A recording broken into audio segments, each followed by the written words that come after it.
तो देखिए आज का ये वीडियो होने वाला है मुख्यमंत्री युवा उद्यमी योजना के बारे में। काफ़ी चीज़ें पहले मैंने एक वीडियो बनाया था, उसमें आप लोग के काफ़ी सारे डाउट क्लियर किए थे। उसके बावजूद अभी आप लोग के कमेंट्स आ रहे हैं कि भाई बहुत सारे अपडेट्स अब आ चुके हैं। स्टार्टिंग में तो लोन पहले ही जो स्टार्टिंग में ऑनलाइन किए थे उनको तो ईज़िली मिल गया था, लेकिन अब जो ऑनलाइन कर रहे हैं आप लोग, वहाँ पे बैंक भी काफ़ी ज़्यादा परेशान कर रही है। उसके बाद भी 2-2 महीने, 1-1 महीने से पेंडिंग एप्लीकेशन है और वो भी नहीं अप्रूव हो रहे हैं, आगे नहीं बढ़ रहे। डीआईसी अप्रूवल मिलने के बाद भी आप लोग के जो फॉर्म है, वो लोन सैंक्शन नहीं हो रहा है। तो क्या कुछ प्रॉब्लम आपको फेस करनी पड़ी, इसके बारे में हम इस वीडियो में डिटेल में बात करेंगे और जानेंगे कि काफ़ी सारे लोग मैसेज करेंगे, सर मेरा जो मार्जिन मनी है, वो क्लेम हो चुका है, तो क्या जो सब्सिडी का पैसा है, वो कब आने वाला है? तो इसके बारे में भी हम इस वीडियो में बात करेंगे।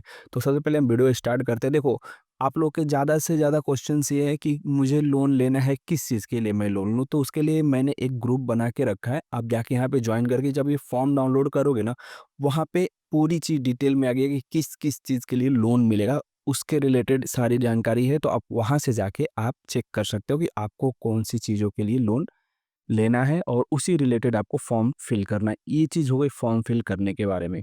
अब हम बात कर लेते हैं, फॉर्म फिल करना है तो ठीक है, आपको प्रॉब्लम क्या-क्या फेस करना पड़ा है मैं ये बता देता हूँ। काफ़ी सारे लोग मुझे कमेंट करें कि भाई अब मैं ऑनलाइन के लिए फॉर्म जब सबमिट हो गया, डीआईसी से अप्रूवल होके जब बैंक फॉरवर्डेड हो रहा है, बैंक के पास जा रहा है, तो बैंक मुझसे जीएसटी माँग रही है।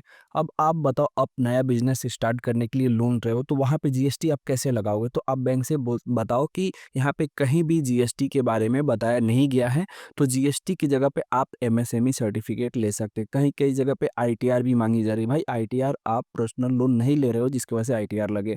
आईटीआर कब लगती है? जब आप बिज़नेस लोन वगैरह लेते हो उसके लिए। ये तो अगर आप देखो तो स्कीम के अंडर आ रहा है ना, और बिना किसी गारंटीड के ये लोन दिया जा रहा है आपको, तो वहाँ पे आईटीआर भी नहीं लगेगी। हाँ, कंपल्सरी किया गया है यहाँ पे एमएसएमई सर्टिफिकेट को, तो वो आपको लगेगा। आप खुद से ऑनलाइन कर सकते हो, 1 से 2 दिन में वो या फिर सेम डे में भी सर्टिफिकेट बन जाता है वो। ये चीज़ हो गई। अब आपके जो फॉर्म है, जैसे ही बैंक के पास जा रहे हैं, तब तब से आप बैंक के पास जाना स्टार्ट करो। उनके जो डॉक्यूमेंट्स है वो दो। काफ़ी सारे लोगों को कोटेशन में प्रॉब्लम आ रहा है कि कोटेशन, तो देखो कोटेशन ये होता है कि जीएसटी वाला, जब जहाँ से आप जो सप्लायर है आपका, जहाँ से आप माल खरीदने वाले हो, वहाँ से जीएसटी वाला कोटेशन जब आप बोलोगे कि मुझे कोटेशन बना के दो, मैं इसको बैंक में जमा करूँगा, तब बैंक जो भी पैसे हो गए वो आपके अकाउंट में रिलीज़ करेगा। तो अब यहाँ पे डाउट लोगों को ये आता है कि सर हमें कैसे पता है चलेगा कि बैंक जो पैसे है वो जो सप्लायर है उसको दे दिया। तो जब सप्लायर को पैसे देने वाला रहेगा, तब आपको कॉल करेगी कि मैं इनको पैसे ट्रांसफ़र करूँ कि नहीं करूँ? आपसे परमिशन माँगेगी, आप बोलोगे हाँ कर दो। करने के बाद वो आपको एक यूटीआर नंबर देगी। वो यूटीआर नंबर आपको जो सप्लायर है उसको देना है, वो मैच करेगा, फिर बोलेगा हाँ ये पैसा हमारे पास आ गया है।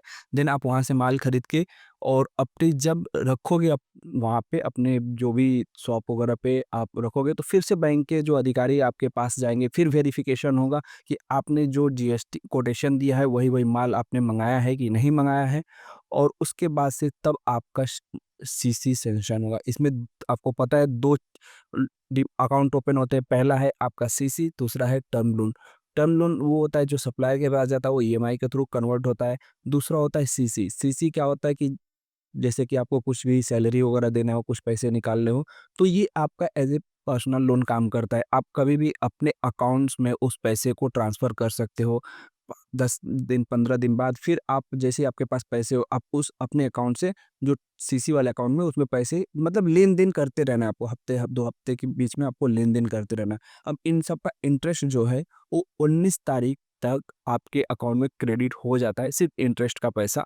बाकी आपका जो मेन बैलेंस है वो आपको पेमेंट करना, जो ईएमआई बनेगा या फिर सीसी का जो आप यूज़ करोगे, तो उसका जो मेन अमाउंट है, बेस अमाउंट, वो आपको पे करना पड़ेगा। और जो सीसी है जो इंटरेस्ट है वो गवर्नमेंट पे करती है। तो 19 तारीख तक जो डेट है, उसी डेट के आसपास जो इंटरेस्ट का पैसा ऑटोमेटिक क्रेडिट हो जाता है आपके दोनों अकाउंट में, पहला सीसी में और दूसरा टर्म लोन वाले अकाउंट में।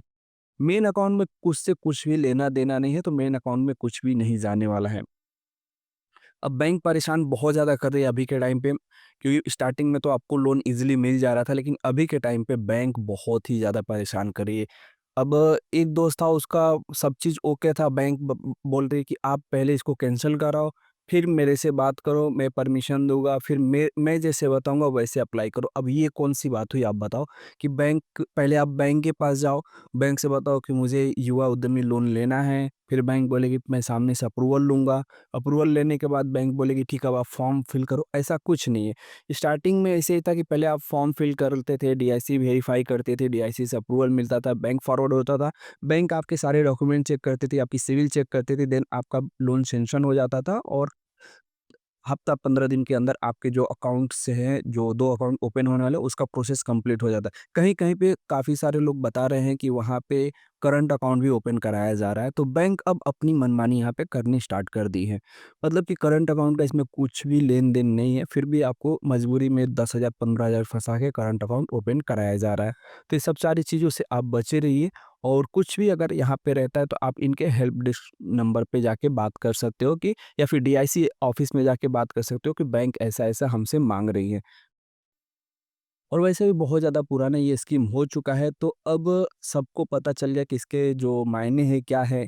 इंटरेस्ट बिना इंटरेस्ट का 5 लाख मिल जाएगा, तो आप उससे अपना बिज़नेस काम कर सकते हो। तो बैंक भी उसी को दे रही है, जिनसे उनके काफ़ी ज़्यादा मित्रता और पहचान रह रही है। कहीं-कहीं पे जगह पे तो परसेंटेज में डील हो रही है कि 5% आप दो, 10% दो। उस वजह से भी आपके जो फॉर्म है, वो पेंडिंग में रह जा रहे हैं और बैंक चाहे तो आपका जो सारी चीज़ें वेरिफ़िकेशन होने के बाद आराम से अप्रूवल दे सकती है। अब मेरा लोन देखोगे तो जनवरी में आप यहाँ पे देखो तो डीआईसी को अप्रूवल हुआ था 18/1/2025 को और सेम डे बैंक फॉरवर्डेड हुआ 19/1/2025 को और आप देखो 20-21 2 दिन के बाद मेरा लोन तुरंत सैंक्शन भी हो गया। उसके बाद यहाँ पे आप देखो तो जो margin money claim by branch of nodal यहाँ से मेरा मार्जिन मनी भी क्लेम हो गया।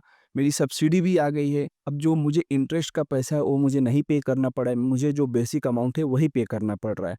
तो ये सारी चीज़ें अब जिनको नॉलेज था वो पहले ही जो जैसे इसकी शुरुआत हुई थी जैसी स्कीम कुछ भी हो उत्तर प्रदेश में पहले ही शुरुआत हो तभी आप कर लो।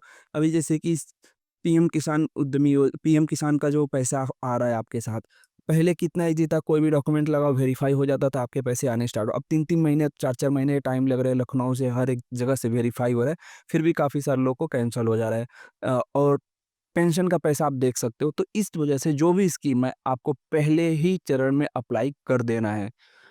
अभी बहुत मुश्किल है क्योंकि ज़्यादातर ज़्यादा प्रॉब्लम बैंक ही करे। बैंक चाहे तो आपको लोन ईज़ी सैंक्शन कर दे क्योंकि यहाँ पे कोई भी गारंटी नहीं लग रहा है, कुछ भी आपको बस वेरिफ़िकेशन करना है, पूरी की पूरी ज़िम्मेदारी सरकार ले रही है। आपकी सिविल सही है तो आपको ईज़िली लोन दे देना चाहिए बैंक को, बैकग्राउंड चेक वगैरह करके। लेकिन यहाँ पे बैंक अभी बहुत ज़्यादा माना-मानी कर रही है और उस वजह से काफ़ी सारे लोग के एप्लीकेशन वो ऑटोमेटिक कोई भी रीज़न बता के कैंसल कर दिया जा रहा है। बाकी अगर आपको कुछ भी डाउट हो इसके रिलेटेड तो आप मुझे ग्रुप में ज्वाइन हो सकते हैं। ग्रुप का लिंक डिस्क्रिप्शन में मिल जाएगा। वहाँ से आप बताइए, जो भी मैं हेल्प कर सकता हूँ, मैं ज़रूर आपकी हेल्प करूँगा।